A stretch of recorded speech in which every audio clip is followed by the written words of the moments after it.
In this video, we're going to talk about making your own voiceover demos.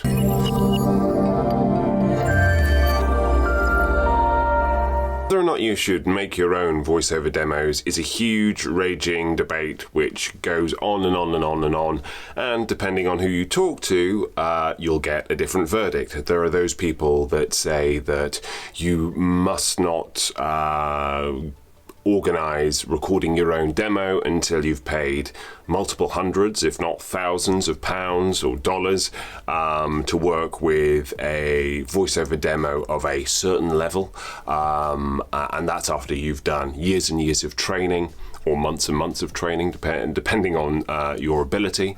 And then it's a huge investment because it's your calling card, which is completely understandable as well. You want to make your first impression your strongest impression, and at the same time you have those people saying that yes, of course you can get work and you can have great success by creating your own demos. Now ultimately, surprise, there's no single answer to this debate, but I would just wanted to kind of like draw on my own personal experiences, because I've had both done, and I've had professionally produced demos, not by myself, made at a whole different variety of rates. I've never paid thousands for a demo yet, but I would certainly be willing to work with the right person to. I'll put a pin in that for now. Also, though, some of my demos on my website, which are also on casting websites, etc., are some of my own self-made demos. So this is why I'm equivocating. I think the crucial thing to bear in mind with this is who the audience is. The traditional audience for a lot of voiceover demos were casting directors and agents. They are the gatekeepers to work, generally speaking, in commercials, especially in video games as well. And therefore, because those fields are so competitive and the quality is so high, I would say it's more important to have a demo which is professionally produced. The reasons, the benefits for having a professionally produced demo is that you have someone who can write custom-made scripts for your voice, that you can get professional direction and feedback, you can get guidance. They take care of the sound effects and the music if you choose to have sound effects and music as well, so the whole production side of it, leaving you to focus purely on the performance aspect of it as well. For a lot of producers that you'll work with, they'll have connections within the industry, so maybe they'll be able to let you know about people that you could send your demos to. They'll have this awareness of particular trends that are going on, so that they can adapt the material that you're using so that it's as relevant as possible. There are huge numbers of reasons why it's an incredibly useful process. Not wanting to get too sidetracked about what should be in a demo, because that depends on the genre of the demo, but you want to be narrowing in on what your signature voice is, what your voice and what you authentically bring in terms of your characteristics and your habits and all of this kind of thing, to a specific genre. But then you want variety within that as much as possible to showcase that. And quite often having an objective director to be able to push you out of your comfort zone, as long as they know what they're doing, can be invaluable. So there are a lot of benefits to that. However, caveat, I would say there are a lot of people who also are making money for jam, essentially. To unpack that saying a little further, is that they're charging way more than the actual services that they offer. In my career, up to my stage, it's only when looking back at some of the demos that I had made for me and recorded for me, and some of the tracks were great, some were wonderful, but some were already outdated as soon as they were released. Some of them, the scripts weren't very original or engaging. Some of them, the reads were quite flat. So you need to be responsible for doing your research in terms of what these demo providers really offer. And that doesn't mean just relying on the testimonials on their website. It means, contacting people who have used these demos and really honestly asking them how they felt the whole process went, because it's such an investment. If you're going to be dropping 2,000, 3,000, 4,000 on a demo, which might have a shelf life of a couple of years, then you owe it to yourself to get those direct testimonials so you have an idea of what the process is. And quite often, demos will be created in conjunction with coaching. So that's another thing to bear in mind. You know, you might have a separate coach who then kind of like will pass you over to a demo producer, and that's perfectly a valid way to go. But that, again, crucially depends on your relationship with your coach. However, DIY demos, there is, I think, a real value in DIY demos for a number of different reasons. And I'd say probably not in the genres of commercial so much and video games. But then again, it all depends. It depends who you're, as with all things in acting, it depends who you're talking to. It depends who your audience is. So yes, if you're approaching traditional gatekeepers, you're looking for representation at a high level, then probably do all that you can to make sure it's a brilliantly produced demo. However, if you come from a background of having huge, extensive production experience already, you're an audio engineer, or you've been mixing all your life, or all of this kind of thing, then maybe you already have that skill set available to a degree. Similarly, if you're a writer or you're used to copywriting, I don't want to kind of like negate skills that you may already have. So that's valuable. Obviously, another benefit of self-directed demos is that they are free. You can come up with your own scripts, and if you can come up with your own scripts, or go online and transcribe videos, commercials, explainer video scripts, or anything that you can then either use for demonstration purposes by re-recording. Although, you know, if you try and use something that's quite a big famous campaign, that will only reflect unfavorably with you, because you won't necessarily have nailed it as good as the original voice. But it's very much a kind of a learning process. Going back to the video that I made a couple of weeks ago about, you know, where is voiceover in 2021 in terms of making a career out of it? One thing that I'm very passionate about is that voiceover artists should try and monetize voiceover as soon as they possibly can. I mean, obviously, if you can keep yourself pure by not having to delve in lower paid work because you have an existing job or money to be able to just invest in your voiceover business, then that's possibly, arguably, the ideal, or an ideal, or a model. However, for those people that don't, I think that a DIY demo can really be useful for a number of reasons. One thing is that going through that whole experience of working with the copy, of working on the production side, all of these kind of things can be a really useful education for you. It certainly was for me when I put together some of my demos, and that was also because of a current trend, which is that certainly in the US and increasingly in the UK, rather than having like 3 or 4 core demos which kind of cover every eventuality, people are niching down. So as well as your corporate demo, you now have your explainer demo or your IVR demo. So because of all of these little different niches, you know, finding 3 or 4 or 5 different explainer video styles is a whole different kettle of fish than kind of nailing commercial copy, because the production values are typically much smaller as a result.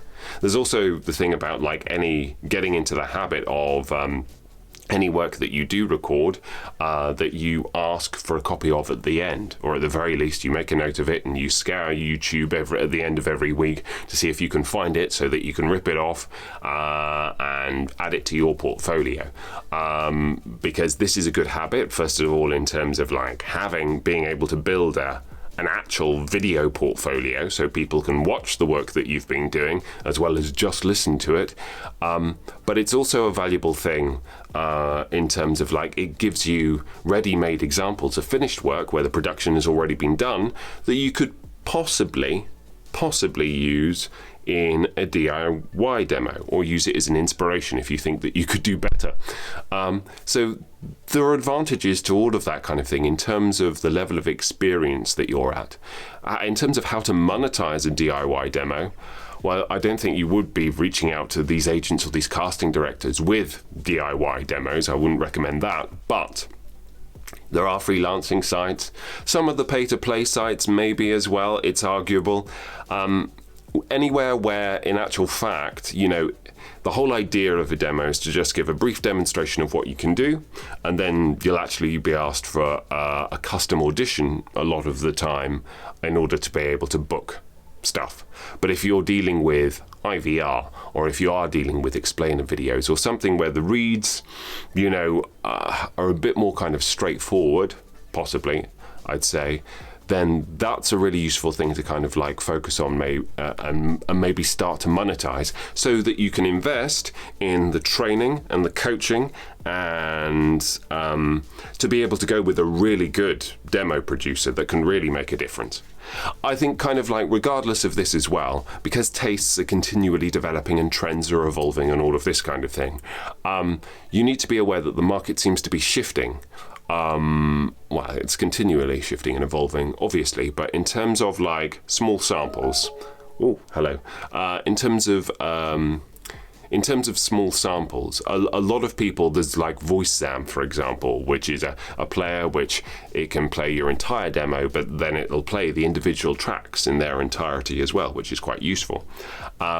I think getting into the habit of knowing how to do basic mixing, even if it's like you've got all of the tracks that have been produced for you, but how do you cut them together? Do you do a cut or do you do a crossfade? How do you make sure that the levels are consistent?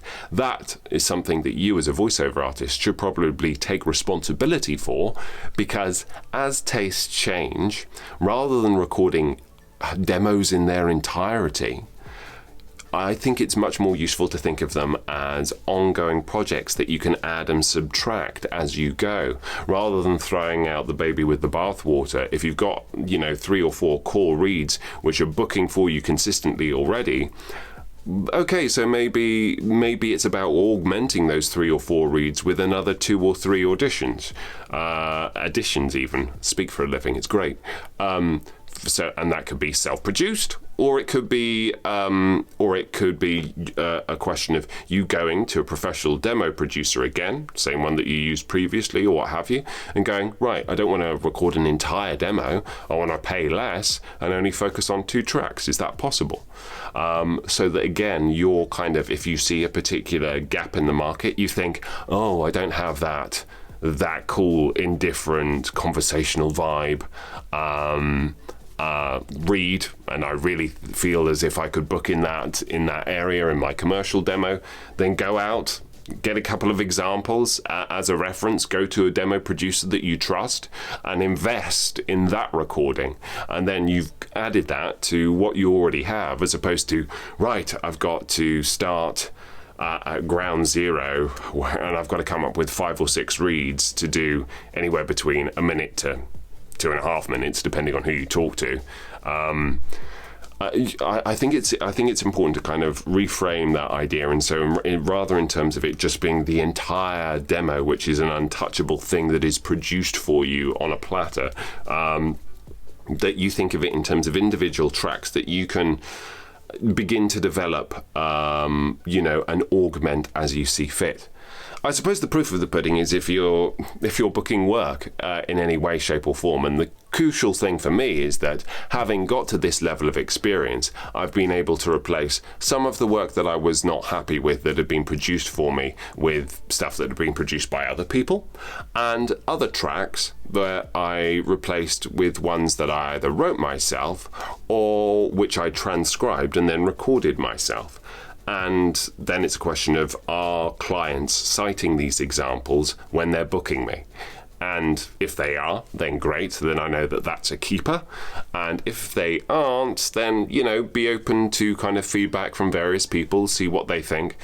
But the tricky thing about feedback is that it very much depends on the taste of the people that are feeding back. Like posting on forums for feedback generally, I think, is a very bad idea.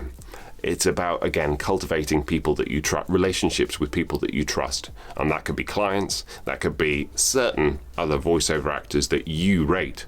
But it's about cultivating your own taste so that you have that level of autonomy in the selection of both your process and the end product, so that you feel confident in what you're putting forward. At the end of the day, you are where you are now, and you can't change that. You can't click and suddenly become better. So it has to be your demos have to be a good reflection of where you are now. And similarly, I don't think that you should go to the extreme of like being so pumped up by direction in a demo session that you pay for. So you might get these wonderful results, but if left to your own devices in a Source Connect session with a client in a different time zone where you've got to do the tech as well, that level of read is beyond you. You need to be self-sufficient. You need to be self-sufficient ultimately in the performance level, as well as on a kind of technical side throughout your entire voiceover career. So I think that's the important thing, that level of autonomy. But don't let anybody tell you that DIY demos have no place, but also that you might as well just do it yourself because it's a complete racket. There are those demo factories out there, for sure. They churn it out, variable quality. And I think when people have invested so much as well, they're not going to publicly create a spat. If they're not satisfied with their work, they might just quietly ask for a discount or ask for their money back. So it's just something to be aware of.